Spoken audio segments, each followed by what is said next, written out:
सभी साथियों नमस्कार। मैं विकास कुमार हिस्ट्री लेक्चर राजस्थान से लमोरिया स्टडी पे आपका हार्दिक स्वागत करता हूँ। आज के इस वीडियो में अपन पढ़ने वाले हैं फर्स्ट ग्रेड के लिए फर्स्ट पेपर के लिए विनायक दामोदर सावरकर यानी वीडी सावरकर। तो वीडी सावरकर का जो जन्म है वो 28 मई 1883 को और मृत्यु 26 फरवरी 1966 को। जन्म स्थान है भागुर गाँव, नासिक, महाराष्ट्र के अंदर। और इनकी माता का नाम राधाबाई, पिता का नाम दामोदर सावरकर, और ये ब्राह्मण जाति के थे। इनका उपनाम वीर सावरकर और स्वतंत्रता वीर कहा जाता है, यानी कि इन्हें स्वतंत्रता वीर और वीर सावरकर कहा जाता है। इनका नारा था जो इन्होंने द्वितीय विश्व युद्ध के समय दिया था कि सभी प्रकार की राजनीति का हिंदूकरण एवं हिंदुस्तान का सैन्यकरण।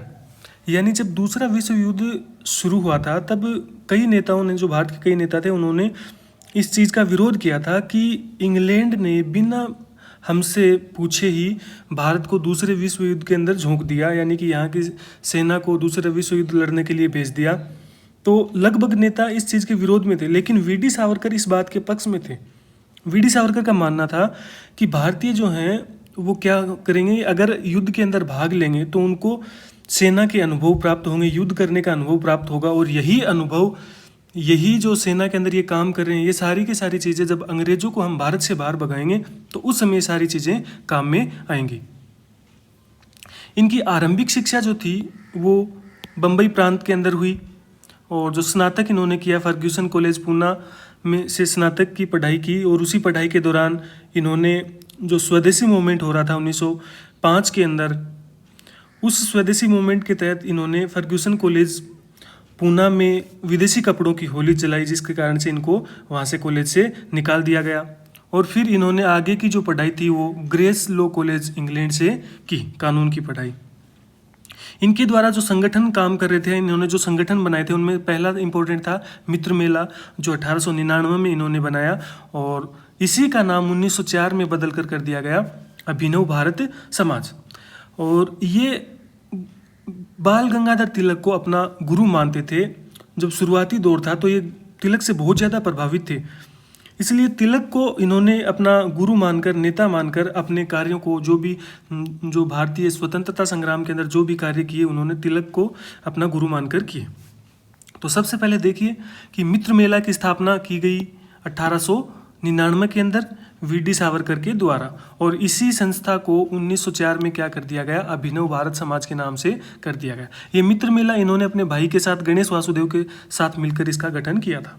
अब यहाँ से अपने को अभिनव भारत समाज में दो घटनाएं इंपॉर्टेंट हैं, और वीर सावरकर की जीवन की ये दोनों घटनाएं इनको एक प्रकार से महान क्रांतिकारी का दर्जा देने में भी सफल हुई, और एक प्रकार से इनको जो भारतीय राजनीति है उसके अंदर एक अलग ही आयाम इनको मिले।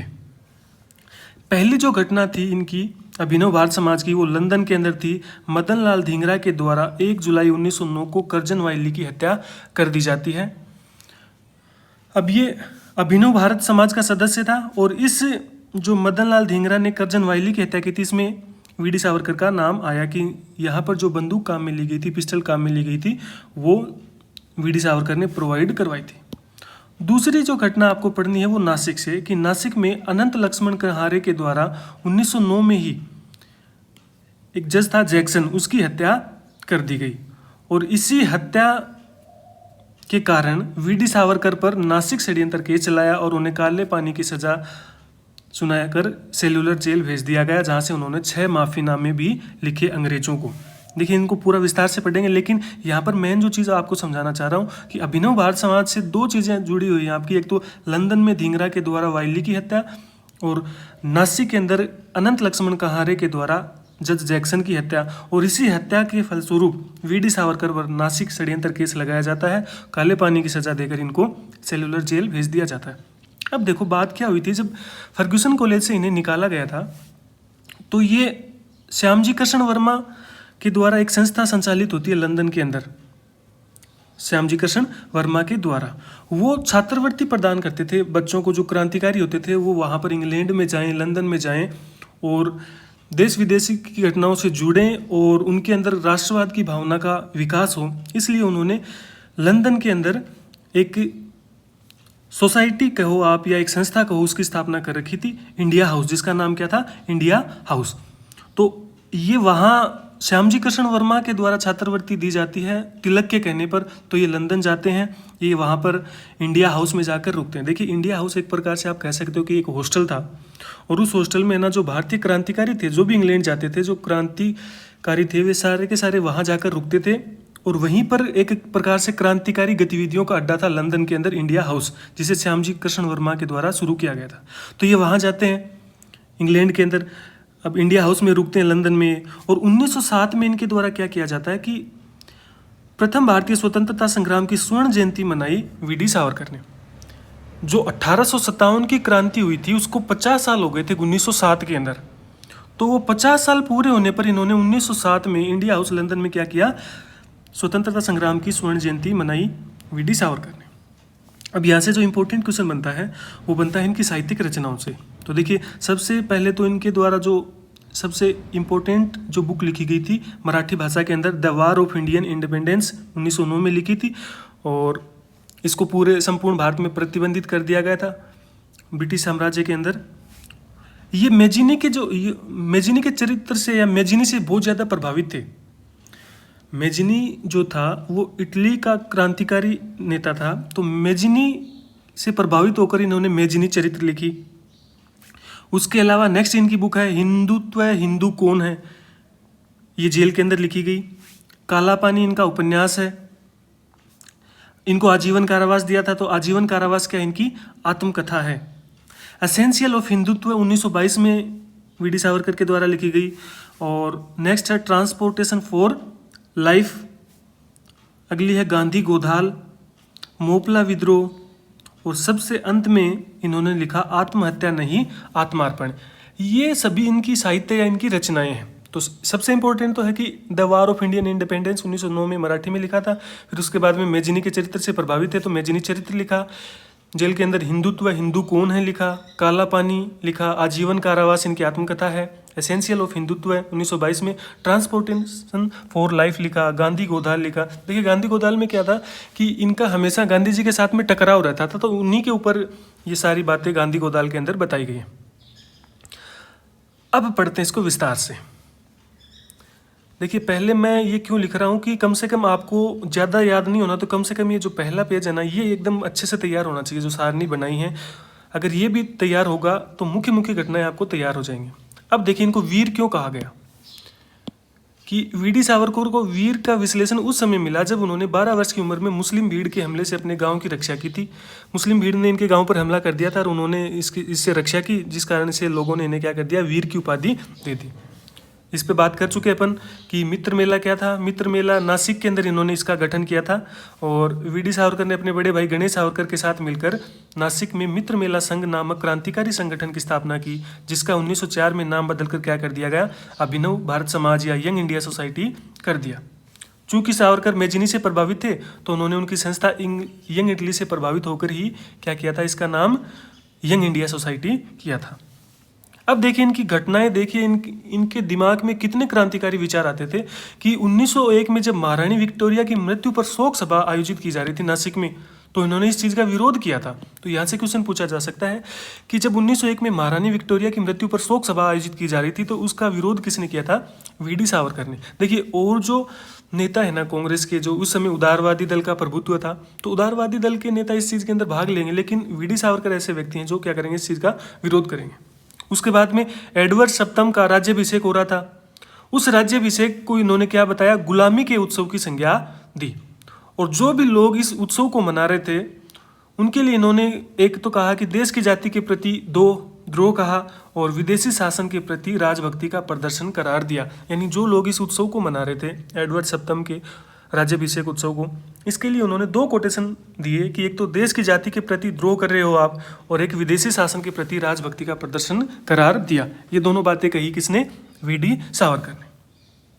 अब देखिए वीडी सावरकर ने 1905 के स्वदेशी आंदोलन में भाग लिया और कई पत्रिकाओं जैसे युगांतर, तलवार और इंडियन सोशलॉजिस्ट से इनके लेख छपाए गए। यानी वीडी सावरकर ने 1905 में स्वदेशी आंदोलन, अब देखिए स्वदेशी आंदोलन क्या था, एक बार इसको अच्छे से समझना।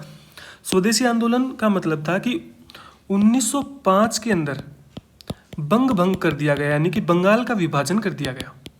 और बंगाल का विभाजन करने के कारण बंगाल में और संपूर्ण भारत में क्रांति की लहर दौड़ गई और बंगाल विभाजन का विरोध किया गया। और बंगाल विभाजन का जब विरोध किया गया तो इस विरोध के अंदर वीडी सावरकर ने भी भाग लिया। और इसी क्रम में इन्होंने क्या किया कि युगांतर, तलवार, इंडियन सोशोलॉजिस्ट नामक पत्रिकाओं से अपने लेख छापे। स्वदेशी आंदोलन के तहत जब ये विदेशी वस्तुओं की होली जलाने के कारण इन्हें क्या कर दिया गया था, फर्ग्यूसन कॉलेज से निकाल दिया गया था। 1906 में लंदन गए थे कानून की पढ़ाई के लिए। इस हेतु वित्त की व्यवस्था तिलक के कहने पर श्यामजी कृष्ण वर्मा ने की थी और इस छात्रवृत्ति का नाम क्या था, छत्रपति शिवाजी छात्रवृत्ति। ये चीज़ अपन ने शुरू में पढ़ ली। उसके बाद ये इंडिया हाउस से जुड़े कि लंदन में अगर कोई जा रहा है क्रांतिकारी, ये अपने दिमाग में हमेशा याद रखना, अगर लंदन में कोई क्रांतिकारी उस समय जा रहा था तो उसका एक ही ठिकाना था, वो था कि श्यामजी कृष्ण वर्मा का इंडिया हाउस। और वहीं से वो क्या करते थे, क्रांति गतिविधियों को जारी रखते थे। और वहीं से देखो इन्होंने क्या किया कि क्रांतिकारी गतिविधियों को जारी रखा और अभिनव भारत समाज को सहायता देते रहे, यानी कि लंदन में बैठे बैठे क्या कर रहे हैं, अभिनव भारत समाज जो भारत के अंदर उसकी सहायता कर रहे हैं। अब अभिनव भारत समाज की ओर से 1907 में पीएम बापट को बम बनाने की कला सीखने के लिए पेरिस भी भेजा गया था, यानी कि अभिनव भारत समाज की ओर से पीएम बापट या पांडुरंग महादेव बापट को बम बनाने के लिए क्या किया गया था, पेरिस भी भेजा गया था। अब आती है वो पहली घटना अभिनव भारत समाज की, करजन वायली हत्याकांड। कब हुआ, 1 जुलाई 1909 को लंदन के जहांगीर हॉल में मदन लाल धिंगरा ने करजन वायली की हत्या कर दी। और ये जो मदन लाल धिंगरा था ये सावरकर से प्रभावित था। अब हुआ क्या कि 5 जुलाई 1909 को भारतीय एंग्लो इंडियन नेताओं ने कोक्सटन हॉल लंदन में एक सभा बुलाई और इस सभा में मदन लाल धिंगरा के खिलाफ निंदा प्रस्ताव रखा। यानी कि जैसे ही इन्होंने मदन लाल धिंगरा ने वायली को मारा तो वहाँ पर जो भारतीय नेता थे और जो एंग्लो इंडियन नेता थे उन्होंने लंदन के अंदर एक सभा बुलाई और ये कहा कि सावरकर, ये जो मदन लाल धिंगरा ने जो काम किया ना वो बहुत ही गलत काम है, खराब काम इन्होंने कर दिया। तो एक प्रकार से एक सभा बुलाते हैं जिसमें निंदा प्रस्ताव रखा जाता है सर भावनगरी के द्वारा। मतदान के लिए इसमें आगा खां के द्वारा रखा गया और इसका प्रस्ताव का समर्थन किया अमीर अली ने। अगर देखिए ये बातें अगर याद रहती तो ठीक है, बाकी आपको इतना जरूर याद होना चाहिए कि वहाँ पर एक क्या रखा गया था, एक निंदा प्रस्ताव रखा गया था और उस निंदा प्रस्ताव में सारे के सारे जो एंग्लो इंडियन नेता थे वो मदन लाल धिंगरा के खिलाफ थे। लेकिन एक व्यक्ति ऐसा था जो मदन लाल धिंगरा के पक्ष में खड़ा था और इन्होंने वीडी सावरकर ने इस प्रस्ताव का विरोध किया, जिस कारण क्या हो गया, सदन स्थगित हो गया और निंदा प्रस्ताव खारिज हो गया। यानी एक तरफ तो सारे एंग्लो इंडियन नेता हैं और एक तरफ कौन है, वीडी सावरकर। और वीडी सावरकर ने क्या कर दिया, इसका विरोध किया, जिस कारण से निंदा प्रस्ताव पास नहीं हो पाया। अब जब मदन लाल धिंगरा ने ये घटना की, करजन वायली को मारा, तो इस समय भारतीय नेताओं के कई कोटेशन आपको याद करने पड़ेंगे कि आगा खां ने इसे क्या कहा, राष्ट्रीय विपत्ति कहा। आगा खां क्या कह रहे हैं, राष्ट्रीय विपत्ति, और कांग्रेस क्या कर रही है, कायरतापूर्व विवेकहीन कार्य। गोखले क्या कह रहे हैं, कलुषित कृत्य। और गांधी जी ने भी मदन लाल धिंगरा के इस कार्य की आलोचना की। यानी कि भारत में बैठे हुए इन लोगों ने भी क्या किया था कि जो मदन लाल धिंगरा ने करजन वायली को मारा था तो इस चीज़ की आलोचना की थी। दूसरा जो काम है अभिनव भारत की ओर से वो था नासिक हत्याकांड या जैक्सन हत्याकांड। दिसंबर 1909 में अनंत लक्ष्मण कहारे ने, जो अभिनव भारत समाज का सदस्य था, उसने क्या कर दिया, नासिक जिला जज था जैक्सन, उसकी हत्या कर दी। और ब्रिटिश सरकार ने फिर क्या किया, नासिक षड्यंत्र केस 1909 चलाकर कन्हारे, गणेश सावरकर व वीडी सावरकर को आरोपी बनाया। यानी अब यहाँ से क्वेश्चन इंपॉर्टेंट हो जाता है कि कौन से हत्याकांड में गणेश सावरकर, वीडी सावरकर, अनंत लक्ष्मण कहारे को आरोपी बनाकर नासिक षड्यंत्र केस चलाया गया। तो नासिक षड्यंत्र में जब उन्होंने जैक्सन की हत्या की थी, इसी के फलस्वरूप इनके ऊपर क्या किया गया, नासिक षड्यंत्र केस चलाया गया या उनको आरोपी बनाया गया। तो वीडी सावरकर को, अब देखिए सावरकर साहब तो कहाँ पर है, लंदन में बैठे हैं। अब लंदन से उनको क्या किया जाएगा, लंदन में उनकी गिरफ्तारी के प्रयास किए जाएंगे।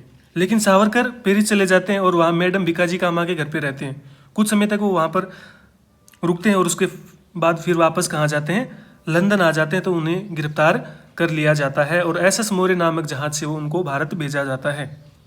अब जैसे ही जहाज आ रहा होता है फ्रांस में, जब वो एक बंदरगाह पर रुकते हैं तो वहाँ से मोर्से बंदरगाह पर सावरकर क्या हो जाते हैं, फरार हो जाते हैं। लेकिन शीघ्र ही उनको क्या कर लिया जाता है, गिरफ्तार कर लिया जाता है। यानी कि सावरकर का ट्रांसपोर्ट हो रहा है, कहाँ से हो रहा है, लंदन से भारत। तो एक तो यहाँ से आपको बुक याद हो जाएगी कि इस कहानी के माध्यम से याद हो जाएगी कि सावरकर को क्या किया जा रहा है, ट्रांसपोर्ट किया जा रहा है लंदन से भारत। तो इन्होंने लिखा था कि ट्रांसपोर्टेशन फॉर लाइफ, इनकी बुक का नाम भी एक। अब देखिए, बंबई बंदरगाह पर पहुंचने के बाद येरवदा जेल में इनको रखा गया और कोर्ट ने इन्हें 2 मामलों में आरोपी ठहराया। और वो दोनों मामले क्या थे, एक तो राजशाही के खिलाफ षड्यंत्र और एक नासिक षड्यंत्र में हथियारों की आपूर्ति। देखिए 1909 में जो घटनाएं घटी थी दोनों, उन दोनों घटनाओं में ये कहा गया है कि जिस इस पिस्टल का इस्तेमाल किया गया है वो पिस्टल वीडी सावरकर के द्वारा आपूर्ति किए गए थे। अब इसी नासिक षड्यंत्र केस में इनको क्या किया गया, वीडी सावरकर को 2 आजीवन कारावास, 25-25 यानी 50 साल के आजीवन कारावास या काला पानी की सजा दी गई। और इनको काला पानी की जब भी सजा देते थे उस समय अंग्रेज, तो उनको कहाँ भेज दिया जाता था, सेलुलर जेल भेज दिया जाता था, जो अंडमान एंड निकोबार में है। यानी जिसको भी काला पानी की सजा सुनाएंगे उनको कहाँ भेज देंगे, सेलुलर जेल अंडमान निकोबार। लगभग 10 साल तक ये जेल में रहे, 1911 से लेकर के 1931 तक। अब देखिए, जो कंट्रोवर्सी वाली जो बातें होती है ना, वो इनके जीवन में यहीं से शुरू होती है। एक इतना तगड़ा नेता, क्रांतिकारी नेता, अंग्रेजों को बिल्कुल जड़ से उखाड़ फेंकना चाहता है, लेकिन जैसे ही इनको यहाँ पर सेलुलर जेल में काले पानी की सजा के लिए भेजा जाता है, तो यहाँ से इनके जीवन में एक दूसरा ही मोड़ शुरू हो जाता है। चूँकि ये बहुत ही समझदार व्यक्ति थे, तो इनको पता था कि अगर मैं जेल में रहूँगा तो मैं भारत माता की जो आज़ादी है इसके लिए मैं कोई काम नहीं कर पाऊँगा। इसलिए इन्होंने ये समझा कि अगर मुझे कुछ करना है अपने देश के लिए तो मुझे यहाँ से इस जेल से बाहर जाना पड़ेगा। और वास्तव में एक ऐसी प्रतिभा जो एकदम भारत के आंदोलन के अंदर जिसने अच्छे से भाग लिया हो, तो उसका जेल के अंदर रहना गलत था। तो उन्होंने यहाँ से क्या किया, अंग्रेजों को फिर माफ़ीनामे लिखे। और इन्हीं माफ़ीनामों की वजह से जब भी कोई कंट्रोवर्शियल, जो आप आधुनिक काल में भी देखते हो, वर्तमान समय में भी देखते हो, तो एक प्रकार से एक वाद विवाद का, विभिन्न पार्टियों के बीच में वाद विवाद का विषय रहता है इन्हीं माफ़ीनामों की वजह से। तो इन्होंने 6 माफ़ीनामे लिखे थे। लेकिन इससे पहले देखिए, सोच के देखिए, काले पानी की सज़ा दी गई है, सेलुलर जेल में कुछ खाना दिया नहीं जाता है, कोल्हू से वहाँ पर तेल निकालना पड़ता था। अगर आपको एक कटोरी पानी का चाहिए, आपको एक कटोरी, तो उसके लिए आपको अलग से कोड़े सहने पड़ते थे। वहीं एक छोटी सी कोठरी के अंदर रहना पड़ता, वहीं मल का त्याग करना पड़ता। इतनी ज़्यादा यातनाओं को सहते हुए भी उन्होंने क्या किया, इनको पता था कि यहाँ पर रहने से कोई फ़ायदा नहीं होने वाला है, अगर मैं यहाँ से बाहर निकलूँगा तो ही मैं कुछ कर पाऊँगा देश के लिए। तो इन्होंने क्या किया, 6 माफ़ीनामे लिखे, मगर सभी क्या कर दिए गए, अस्वीकार कर दिए गए। लेकिन जेल में रहते हुए देखिए, उस समय जेल के अंदर कैदी रहते थे, उनको ना तो कोई कॉपी पेन वगैरह उपलब्ध करवाया जाता था। इन्होंने पत्थर से, कोयले से, कहा जाता है कि लगभग 5 से 7 हज़ार के लगभग कविताएं इन्होंने जेल की उस 4 दीवारी के अंदर लिख दी। और जब इन्होंने कोयले से लिखी थी तो वहाँ पर उन्होंने मिटा दी उन चीज़ों को, जेल के अंदर वहाँ से मिटा दिया। तो इन्होंने क्या किया, पत्थर से लिखना शुरू कर दिया और वो भी मिटा दिया जाता था। तो इनको लगभग 5 से 7 हज़ार कविताएं, इनको मुख जबानी याद थी वो कविताएं, वीडी सावरकर को। अब मई 1921 में रत्नगिरी जेल इनको भेज दिया गया। जब ये माफ़ीनामे लिखते हैं, अस्वीकार कर दिए जाते हैं, लेकिन 1921 में इन्हें क्या कर दिया जाता है, रत्नगिरी जेल भेज दिया जाता है। और 1924 में रत्नगिरी के बाहर नहीं जाने की शर्त पर जेल से रिहा किया गया। यानी लगभग 10 साल इन्होंने काले पानी की सजा के लिए सेलुलर जेल में बिताए। अब इसके बाद में वीडी सावरकर 1937 से लेकर के 43 तक हिंदू सभा के अध्यक्ष भी रहे। सावरकर ने छुआछूत व जाति प्रथा का विरोध भी किया। उन्होंने बताया कि हिंदू समाज 7 बेड़ियों में जकड़ा हुआ है। और वो 7 बेड़ियां कैसी थी, स्पर्शबंदी यानी कि स्पर्शता फैली हुई है, रोटीबंदी यानी कि कोई उच्च जाति का लोग है ना, निम्न जाति के लोगों को घर खाना नहीं खाता है, बेटीबंदी यानी कि दूसरी जाति में या वो विवाह नहीं करते हैं, एक दूसरे के साथ व्यवसाय नहीं करते हैं, शुद्धि बंदी के बारे में बताया। एक सिंधु बंदी का मतलब क्या है कि उस समय भारतीयों का क्या मानना था कि पानी को पानी को पार कर नहीं जाना है, किसी दूसरे देश में जाना है ना, तो पानी को तैर कर या पानी को पार करके नहीं जाना है। वो हिंदू धर्म में जो था वो क्या माना जाता था, गलत माना जाता था। उसके अलावा वेद बंदी, इन 7 बातों को बताया कि ये जो भारतीय समाज है ये 7 बेड़ियों में जकड़ा हुआ है। अगर यहाँ से ये सातों बातें भारतीय सुधार लेते हैं तो भारत का कल्याण हो जाएगा। अब उसके बाद में देखिए, इन्होंने अन्न जल त्यागने के कारण 26 फरवरी 1966 में बम्बई में इनकी मृत्यु हो जाती है। और मृत्यु से पहले ये एक लेख लिख रहे होते हैं जिसका नाम क्या होता है, आत्महत्या नहीं आत्मार्पण। यानी कि इन्होंने अपनी मृत्यु से पहले क्या कर दिया था, अन्न जल को त्याग दिया था। और इनका मानना था कि अब मेरे इस जीवन का कोई उद्देश्य नहीं है, तो मैं अब जीने के लिए अब मैं जी कर क्या करूँगा। तो इन्होंने मृत्यु से पहले अन्न जल त्यागा और उसी की वजह से इनकी मृत्यु हो जाती है। और उससे पहले ये लिखते हैं कि आत्महत्या नहीं आत्मार्पण। और ये बुक अपन ने 1857 की क्रांति वाले वीडियो के अंदर भी देखी थी कि वी डी सावरकर ने 1909 में the Indian war of independence लिखी, जिसे भारत का स्वतंत्रता समर कहा जाता है। और ये मराठी भाषा में लिखी थी, यानी कि मूलतः मराठी भाषा में इसको लिखा गया था। 1910 में एमपीटी आचार्य मैडम कामा ने इस बुक का क्या किया था, फ्रेंच में अनुवाद किया था। और यह बुक संपूर्ण ब्रिटिश काल में प्रतिबंधित रही थी। इस कारण से इसे पिकविक पेपर्स, स्कोर पेपर्स और डॉन क्विंजोट बुक्स के भीतर छिपाकर भारत भेजा गया था। तो देखिए, आज भी है ना, सावरकर के ऊपर बहुत ज़्यादा वाद विवाद होते हैं। और शायद 1 या 2 साल पहले जब कर्नाटक असेंबली के अंदर भी एक विवाद हुआ था कि एक पोर्ट्रेट यानी कि इनका एक चित्र लगा दिया था असेंबली के अंदर। और वो जो चित्र, जैसे पास में गांधी जी के चित्र लगे हुए थे और भी जो स्वतंत्रता सेनानी थे, भारत के स्वतंत्रता सेनानी, उनके पोर्ट्रेट लगे हुए थे, यानी कि बड़े बड़े चित्र लगे थे। और उनके पास में क्या कर दिया गया, वी डी सावरकर का चित्र भी लगाया गया। इस चीज़ को लेकर के बहुत बड़ा हंगामा हुआ था, वहाँ पर लात घुसे चले थे कर्नाटक असेंबली के अंदर भी। तो ये देखिए कि वाद विवाद का विषय रहेगा, लेकिन मेरा ये मानना है कि वी डी सावरकर वास्तव में ही एक बहुत तगड़े क्रांतिकारी थे, जिन्होंने क्रांति के अंदर स्वतंत्रता संग्राम में बहुत ज़्यादा योगदान दिया। और यही वो व्यक्ति थे जिसके कारण लोगों ने एक प्रकार से, जिन्होंने भारतीय जो स्वतंत्रता संग्राम था, 1857 की क्रांति थी, उसको इन्होंने पहली बार भारत का प्रथम स्वतंत्रता संग्राम कहा, जिससे लोगों के अंदर राष्ट्र भावना का उदय हुआ। ठीक है, वीडियो लगातार बनाते रहूँगा। और अगर आपको वीडियोज़ पसंद आते हैं तो लाइक, शेयर और सब्सक्राइब जरूर कीजिए चैनल को। ज़्यादा से ज़्यादा अपने साथियों के साथ शेयर कीजिए। कंटेंट आपको अच्छा मिलेगा। बहुत ज़्यादा मेहनत मैंने की है और अब आपकी बारी है कि आप इसको किस प्रकार से मेहनत करते हो, किस प्रकार से तैयार करते हो। धन्यवाद।